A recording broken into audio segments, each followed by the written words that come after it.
की जनजातीय और क्षेत्रीय भाषाओं को संरक्षित और संवर्धित करने की दिशा में नई पहल शुरू हुई है। पूर्व मंत्री बंधु तिर्की की पहल पर राज्य की सभी 9 मान्यता प्राप्त जनजातीय और क्षेत्रीय भाषाओं के जानकार, शिक्षाविद और शोधकर्ता एक मंच पर जुटे हैं। देख रिपोर्ट।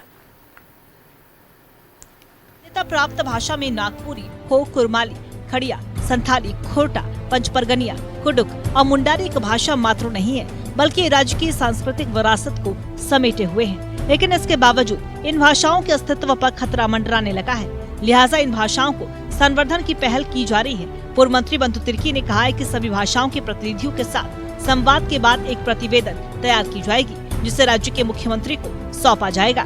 जो भाषा है 5 जनजातीय और 4 क्षेत्रीय भाषा, उनके प्रतिनिधियों के द्वारा संवाद हो रहा है पूरा, और इसमें एक प्रतिवेदन तैयार किया जाएगा और सरकार को इसको किया जाएगा। जैसे अब तो हम लोग ये भी प्रस्ताव है कि सरकार को इसके लिए अलग से बजट का भी प्रावधान होना चाहिए।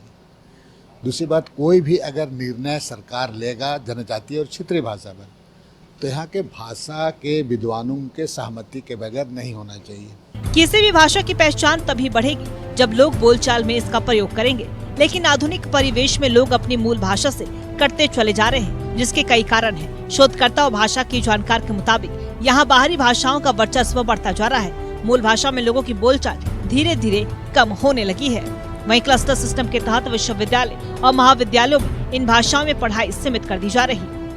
प्रावधान किया है कि राष्ट्रीय शिक्षा अधिकार अधिनियम में जो नए बच्चे, छोटे बच्चे आते हैं विद्यालय, प्राथमिक विद्यालयों में, उनका भाषा कुछ अलग रहती है और विद्यालय की भाषा कुछ अलग रहती है।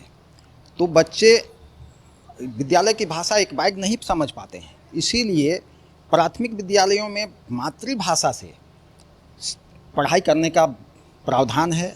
हम लोग उसी प्रावधान के तहत मांग कर रहे हैं कि क्षेत्रीय एवं जनजातीय भाषा से नीचे से पढ़ाई शुरू करें और हर विद्यालय में एक हर भाषा का शिक्षक नियुक्त करें। बच्चे जो हैं अपने घर से ही नहीं उन भाषाओं का प्रयोग कर रहे हैं, यानी कि माता पिता, दादा दादी का जो पहले प्रचलन था कि दादा दादी कहानी सुनाता था उन्हीं भाषाओं में, तो एक माध्यम था सुनने का। प्लस में माँ बाप संवाद करते थे, तो भाषा माँ बाप से बच्चों तक भी जाया करता था। तो ये जो डिस्कनेक्शन हुआ है माता पिता के बीच, की माता पिता मातृभाषाओं में बात नहीं कर रहे हैं, तो पहला जड़ मैं देख रहा हूँ समाप्ति का, कि इन भाषाओं का समाप्ति की ओर जा रहे हैं, इंडेंजर्ड की स्थिति में जा रहे हैं, जबकि अभी तक नहीं है, लेकिन जाने में वक्त नहीं लगेगा। झारखंड प्रदेश का निर्माण जल, जंगल, जमीन और यहाँ की भाषा संस्कृति की बुनियाद पर हुई। लेकिन 26 साल के इस प्रदेश में यहाँ के जनजातीय और क्षेत्रीय भाषाओं के संवर्धन को लेकर कोई ठोस पहल नहीं हुई है, जिसका नतीजा है कि इन भाषाओं की पहचान धीरे धीरे सिमटने लगी है, जो राज्य की संस्कृति के लिए घातक है। न्यूज़ 11 भारत के रांची से दीपक उराव की रिपोर्ट।